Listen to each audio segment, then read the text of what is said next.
Aula de epilepsia da disciplina de Neurocirurgia da USP de Ribeirão Preto, ministrada pelo Dr. Thales Augusto.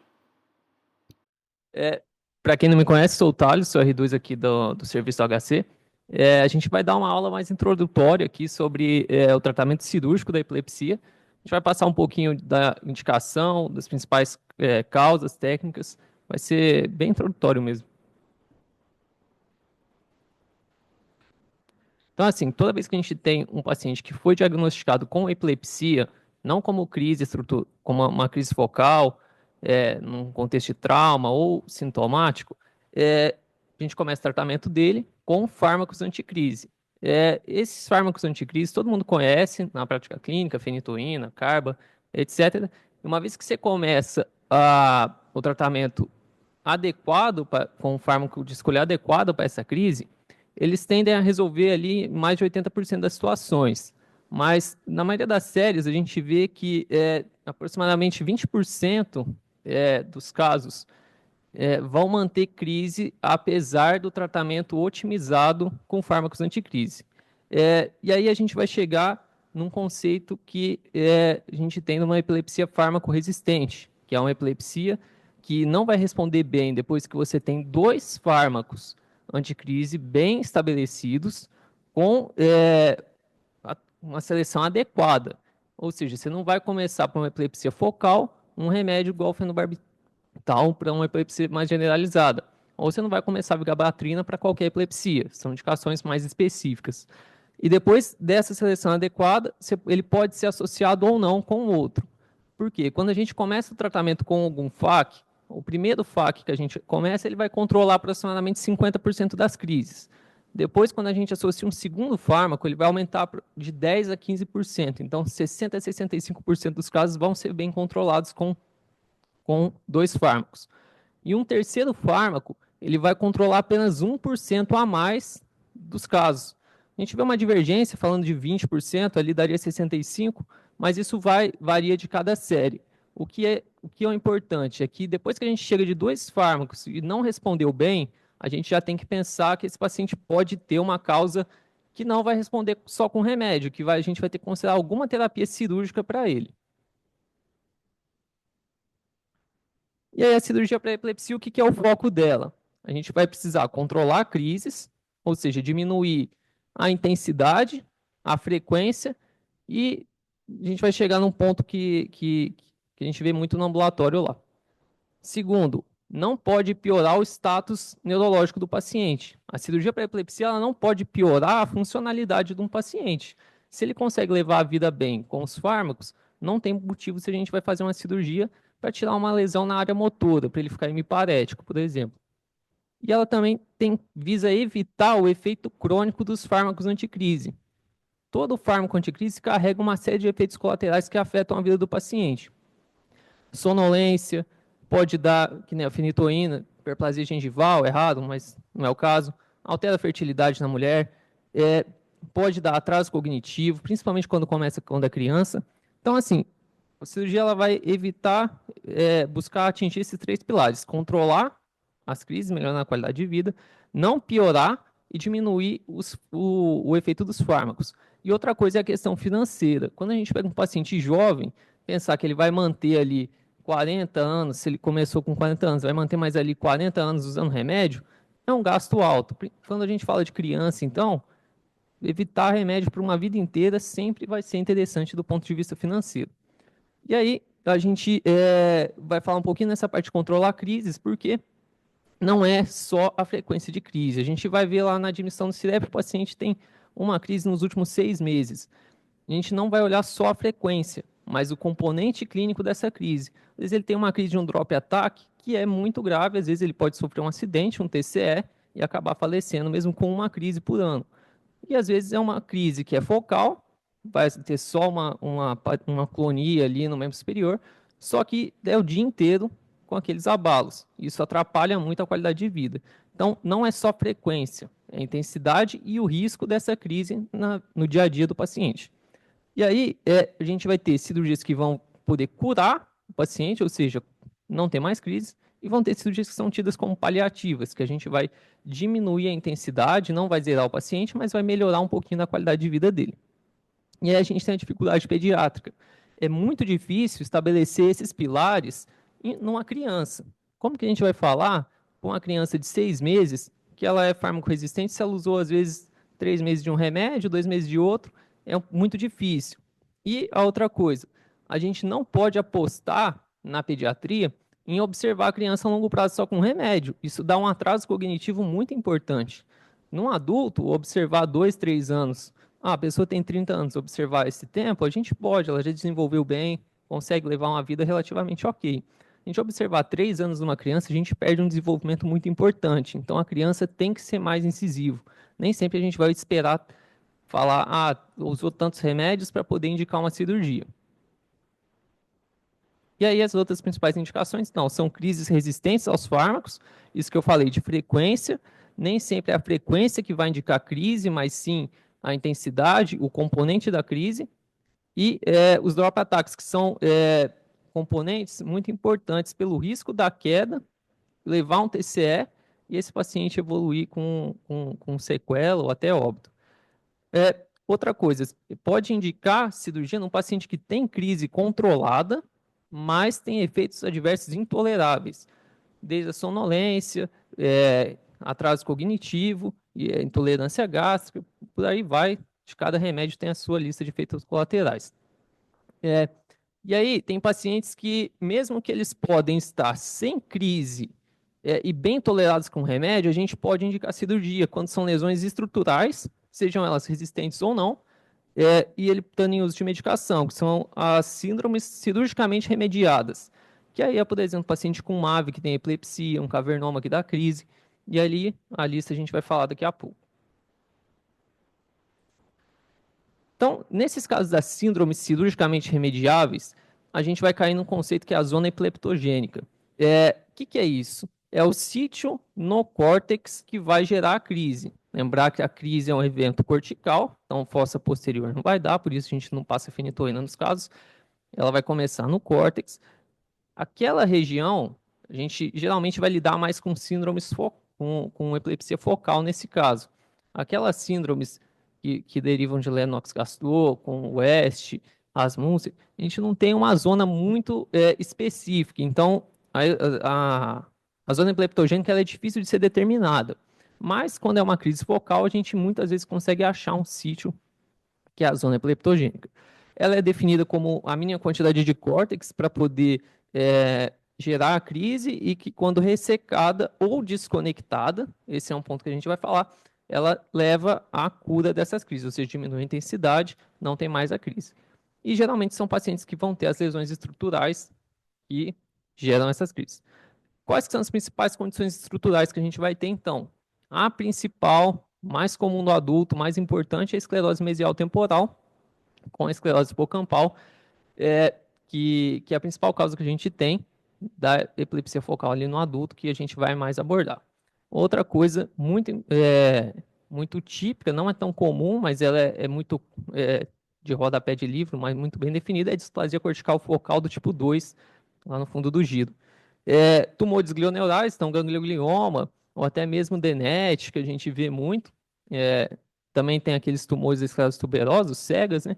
Muitas vezes vão causar ali epilepsia também.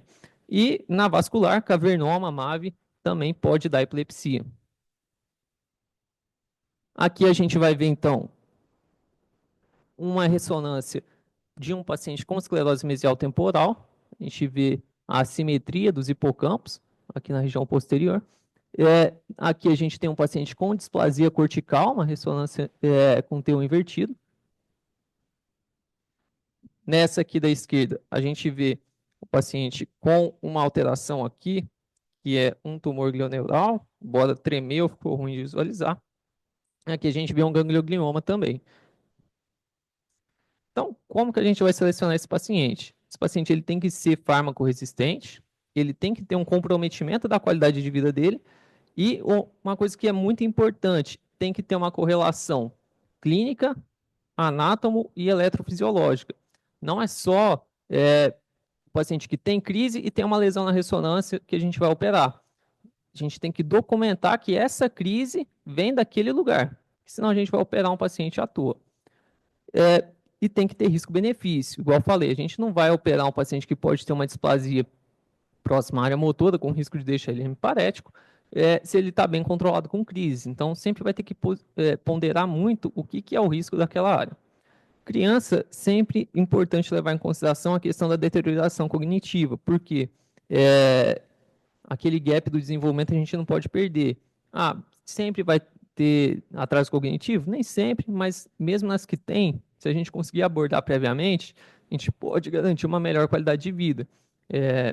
A própria hemisferotomia, quando ela é indicada nos 3 primeiros anos de vida, ela tem um melhor benefício funcional no futuro. Então, qual que é o paciente ideal que a gente vai ter na epilepsia? É um paciente que tem crise de início recente, origem focal e lesional. Então, a gente conseguir identificar uma lesão ali focal que vai dar crise, com uma zona epileptogênica claramente identificável e fora de região eloquente, para não causar sequela. Aí, como que a gente vai avaliar esse paciente no pré-operatório? Muito em conjunto com a neurologia, não costuma ser só a gente para fazer isso, é uma equipe bem multidisciplinar, tem muita reunião, mas a primeira coisa, o eletroencéfalo. O eletroencéfalo de repouso, aquele que faz no consultório, pode até ser suficiente para poder indicar algumas cirurgias. Só que dificilmente você vai conseguir pegar no repouso, no período interictal, onde que é a área epileptogênica, nem sempre você vai ver, às vezes é um eletro normal no paciente, e aí, em condições como a esclerose mesial temporal, talvez ele nem ajude tanto, porque é uma área muito bem definida que a gente pode, às vezes, indicar sem ele. Mas, na maioria dos casos mais complicados, a gente vai indicar o vídeo EEG. Então, interno o paciente, a gente vai manejando os fármacos dele, diminui, aumenta para ver como que está, e tem que ter justamente essa correlação clínica e eletrofisiológica. A gente vai ver quando ele tem crise, qual que é a manifestação que ele vai ter dessa crise. Às vezes o paciente está tendo uma crise, não tem nada no eletro, é um efeito psicossomático. Ou às vezes ele tem descargas e não tem crise. Então, muitas vezes a gente põe lá o SEG e vê. Teve crises no eletro, mas não teve crise clínica. Então, isso aqui é muito importante. Segunda coisa, ressonância. A gente não vive sem ressonância, exame obrigatório para fazer.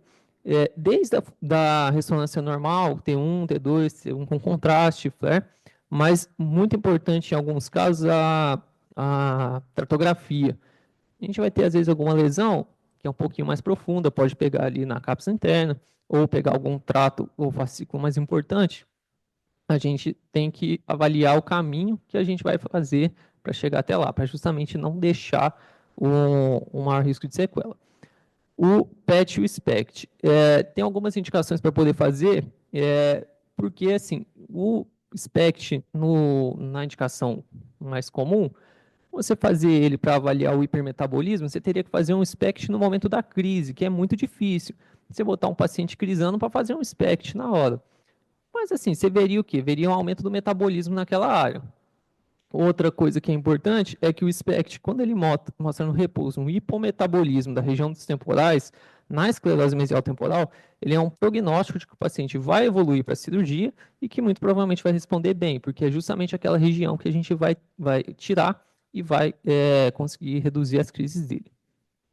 A avaliação neuropsicológica é importante, principalmente nos pacientes que vão ser submetidos à cirurgia em awake, quando a gente vai monitorizar aquela área, porque a gente tem que mapear bem quais que são os déficits, nem sempre o déficit que a gente vai avaliar, aquele déficit clássico que a gente vê no exame, a força, Glasgow ou pupila, às vezes é um déficit cognitivo, mais subjetivo, então troca questão de data, um pouco de dificuldade com algumas matérias, e a avaliação neuropsicológica, ela avalia isso melhor do que a gente, por questão de ser muito bem estruturada. E também, principalmente, se for um paciente awake, para fazer uma preparação melhor, para não ter problemas na hora que ele acorda. E exames invasivos. Aqui a gente já vai chegar, uma rotina que a gente tem bastante lá no campus. Então, o SEG com ou sem termocoagulação por radiofrequência, a monitorização subdural e os eletrodos de forame oval. Então, o que a gente tem aqui? O primeiro, o SEG. O que é o SEG? Ele é o eletroencefalograma estereotático. O que a gente faz? A gente vai posicionar um eletrodo numa região profunda. O eletroencefalo tradicional, a gente põe o eletrodo lá na cabeça do paciente, Então, a gente põe o eletrodo no cabeça, em faixa, só que a gente tem a pele, o osso, a dura, até chegar na região do córtex. Se o paciente tem uma lesão cortical, é fácil, consegue pegar o campo elétrico bem. Mas se ele tem uma lesão que está lá profunda, tá, às vezes, a própria esclerose mesial temporal, ele pode ter esclerose bilateral e a gente quer saber de onde que vem, se é de um lado ou do outro. Então, o, o SEG, que é o ECG, né, ele vem para a gente fazer um eletroencefalo de regiões profundas. A gente vai mapear na ressonância quais que são as regiões de interesse para a gente vai fazer um planejamento da onde que a gente vai colocar os pares de eletrodo, e esses eletrodos a gente vai então levar o paciente, botar o halo, faz a tomografia igual a estereotaxia normal, funde a tomografia do halo com a ressonância onde a gente quer, a gente calcula cada coordenada e implanta os eletrodos. Então, aqui o paciente com o halo e os eletrodos posicionados. Então, esses pares eles vão medir ali a frequência do campo elétrico. A gente deixa 1, 2 semanas, observa justamente aquela questão por vídeo EG também, as crises, e muitas vezes pode se associar o eletroencefalo normal consegue, o paciente frequente fica lá com o eletrodo e a gente vai observando. É, e aí depois tira. A gente pode fazer, depois que termina a monitorização, a termocoagulação dos pontos de interesse. Então a gente conseguiu definir, por exemplo, esse eletrodo aqui é a região da zona epileptogênica, a gente pode fazer a termocoagulação dele. Então a gente aplica um campo elétrico, que a gente vai variando o campo ali, coagula essa região e observa como que a crise vai comportar. Isso aqui a gente vai falar um pouquinho mais no fim, não é um tratamento, é mais um exame que a gente tem. Monitorização subdural. A monitorização subdural, ela é dividida em grid ou strips. O que a gente faz? A gente, obviamente, tem que fazer um procedimento aberto, vai abrir a dura, uma craniotomia, e aí a gente geralmente faz como o ECOG, né, eletrocorticografia, muitas vezes ali no pré-operatório imediato, já em campo, da onde que a gente vai fazer aquela lobectomia. Então a gente põe uma faixa de eletrodos, irriga com soro e a gente vai vendo com a monitorização eletrofisiológica onde que está a região da zona epileptogênica e vai mapeando. Muitas vezes não precisa de evoluir para monitorização subdural crônica, mas em alguns casos a gente tem que deixar esse grid, que é a plaquinha, o strip seria só a faixa, fecha a dura, deixa o grid ali dentro e monitora igual um segue. Vai para a enfermaria, fica com o eletrodo subdural e observa da onde que está vindo a melhor área. Porque nem sempre a gente consegue achar a zona epileptogênica no intraoperatório. Às vezes fica dúbio e a gente fazer uma corticectomia, uma lobectomia ali, não é legal se não tiver certeza. Então, aí a gente monitora, igual segue, definiu a área, a gente marca na ressonância e depois resseca aquela área. O eletrodo de forame oval. A gente vê muito a indicação para os pacientes com esclerose mesial temporal bilateral ou com alguma outra possível causa que seja dos dois lados e a gente quer definir qual lado é que está dando a crise. É um procedimento menos invasivo do que o SEG, carrega menos riscos e a gente consegue mais para definir a lateralidade. A gente faz com o paciente tubado, a gente chega a rima labial, marca uma polegada para o lado, funciona e entra em direção ao forame oval, insere ele no forame oval e quando a gente tem a seda de líquido, a gente percebe que ele está lá, liga no monitor e aí a gente observa também o registro de crises elétricas para poder ver. Então aqui a gente tem um raio-x, eles posicionados, a importância é que eles fiquem simétricos e aqui a gente vê ele na tomografia inserido ali no forame. E aí a gente vai então ter as cirurgias, elas podem ser curativas ou paliativas. Então a gente colocou lá o paciente, definiu no ambulatório, esse paciente então tem uma causa identificada, a gente vai operar, ou estava dúbio, a gente fez um SEG, fez um grid EG, determinou onde que ele vai fazer. Então, que cirurgia que a gente vai fazer? O paciente que tem uma lesão bem clara, a gente faz a lesionectomia. A gente vai tirar, então, o cega dele, vai ressecar o cavernoma, vai ressecar a MAVE. Então, é uma cirurgia focada na lesão. Não é uma cirurgia tão específica para a epilepsia em si, é uma retirada de lesão. Então, o paciente com esclerose tuberosa tem um cega, a gente vai tirar, já vai tratar a parte do tumor e vai tratar a epilepsia. o paciente tem um ganglioma, a gente vai tratar as duas coisas. Nesses casos de lesionectomia, a ressecção é focada na zona epileptogênica, seria o melhor procedimento para fazer, focando na cura. A gente tem também as lobectomias. As lobectomias elas são focadas principalmente na esclerose mesial temporal. A gente vai fazer uma lobectomia temporal, que é o grande foco da aula do João. Ele vai falar melhor das variações, tem uma mudança histórica nisso. Mas a gente pode fazer a hipocampo amigalectomia com ressecção do lobo temporal ou só ressecção do hipocampo da amígdala. Tem a técnica do Yazar-Gil, tem a técnica do Niemeyer, a gente vai mostrar daqui a pouco. Mas também pode fazer uma lobectomia frontal, se for uma lesão grande na região frontal. Dificilmente a gente faz a região occipital, mas por conta do componente de crise, seria mais a temporal e a frontal. E aí a gente tem as desconexões. Nem sempre vai ser preciso retirar a lesão para poder tratar. A gente pode fazer uma desconexão, por exemplo, tem um amartoma no hipotálamo, a gente pode coagular? Pode, mas a gente pode só desconectar ele, que é um risco menor do que fazer a ressecção pelo risco de sequela. A hemisferotomia, ela é uma cirurgia que ela não é curativa, mas ela tem um potencial importante nas crianças pequenas, nos primeiros 3 anos, porque elas melhoram muito a qualidade de vida. Então, ela não fica tão classificada como paliativa. É muito indicada mais nos casos de hemimégalo, em Rasmussen e em cisto encefálico. E aqui a gente chega na termocoagulação para o SEG. A gente vê muito a martão hipotalâmico, o tratamento, a ablação por radiofrequência, naquelas crises elásticas.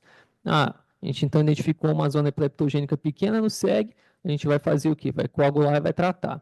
É uma aposta grande, mas o que se observa depois de um ano é que os pacientes voltam a ter crise por conta da reorganização cortical ali e da própria cicatriz da termocoagulação. Então, a gente faz isso lá no CIREP, a gente coagula, o paciente fica melhor de crises, mas depois de um tempo ele volta e vai para a lobectomia. Aqui, as variações da abordagem cirúrgica da lobectomia temporal.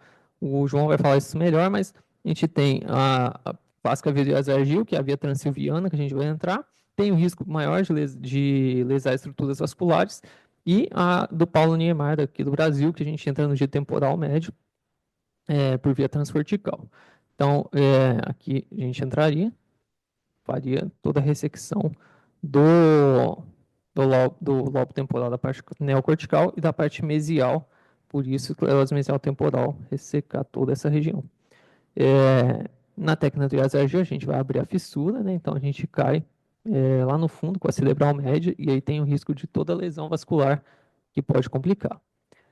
Das cirurgias paliativas, a gente vai ter a calosotomia. A calosotomia ela vai ser bem indicada nos casos de drop ataque. Ela classicamente é feita pelos 2/3 anterior do corpo caloso que a gente faz a desconexão. Então, a gente faz um acesso transcaloso e faz a dissecção ali do corpo caloso e desconecta essas áreas. Porque a calosotomia total, ela tem um risco grande da síndrome de desconexão. Então, o paciente, às vezes, ele vai ficar um pouco mais sequelado. Mas, em alguns casos em que a 2/3 anteriores não controla as crises, é preciso prosseguir para o terço posterior. Aí a gente também tem o risco lá de cair na ampola de galeno no final, mas é um risco mais baixo. A ablação a laser por ressonância é só citado, é uma terapia que não é realizada, pelo menos aqui no Brasil, acho que tem um centro só que faz. Também ela é muito parecida com a termocoagulação, é mais ela melhora a crise, mas é temporária, mais para poder identificar melhor a zona epileptogênica. E a gente tem a neuromodulação, a gente pode passar um DBS cerebral para poder controlar a crise? Pode, mas o mais que a gente tem de estrela é o VNS, que é uma terapia que está ganhando bastante espaço nos últimos anos, que ela é pouco invasiva e ajuda a controlar a frequência e intensidade de crise. A gente então vai lá no nervo vago, disseca na cervical, implanta um eletrodo, tuneliza o gerador até a região infraclavicular e aí ele estimula aquela região pelo tônus colinérgico, ele diminui a frequência de crises. E aí, como a gente tem então o paciente que a gente identificou no ambulatório, indicou a cirurgia, operou, como é que a gente vai fazer então? Depois que a gente opera esse paciente, a gente tem que avaliar a histologia da onde que a gente tirou. Se é de uma lesão focal, a gente tirou era suspeita de um ganglioma, a gente vai seguir, vai ver no AP o que, que vai vir. Muitas vezes são casos que são oncológicos. Os tumores que manifestam com epilepsia, comumente são tumores de baixo grau, então só a cirurgia e acompanhamento, mas pode se surpreender uma lesão de alto grau que pode ser necessário segmento com oncologia e quimioterapia. É, a retirada dos fármacos, que é a grande ansiedade dos pacientes, ela não é feita tão rápido. A gente muitas vezes espera anos para poder retirar os fármacos, porque a própria cicatriz da corticectomia pode gerar crise. Então, isso vai ser seguido no ambulatório a longo prazo. E a gente usa muito a escala de Engel, quem seguiu lá no DCP lembra ela bem. Então, a gente tem os pacientes, idealmente, que são os pacientes 1, que são os pacientes sem crise. Os 1A é o sem crise, sem alta. 1B é aquele paciente que às vezes tem a esclerose mesial temporal, chega no ambulatório, não tem crise, mas vira e mexe, tem aquele desconforto gástrico típico da esclerose mesial temporal. Então, ele tem a crise. O C e D, eles são casos mais isolados, que eles não vão ter crise, mas vão ter eventos semelhantes. O tipo 2 são pacientes que vão ter raras crises no pós-operatório. O tipo 3, Engel 3, eles vão ter pouca melhora com a cirurgia. E o tipo 3 é que assim, não melhorou, e o tipo 4 não melhorou, e inclusive alguns pacientes pioram das crises. E aí, assim, é um apanhado geral mais sobre epilepsia, mais a rotina que a gente tem de indicação, as principais técnicas. O João vai falar agora da técnica da lobectomia, e essas foram as principais referências que eu usei. Muito obrigado.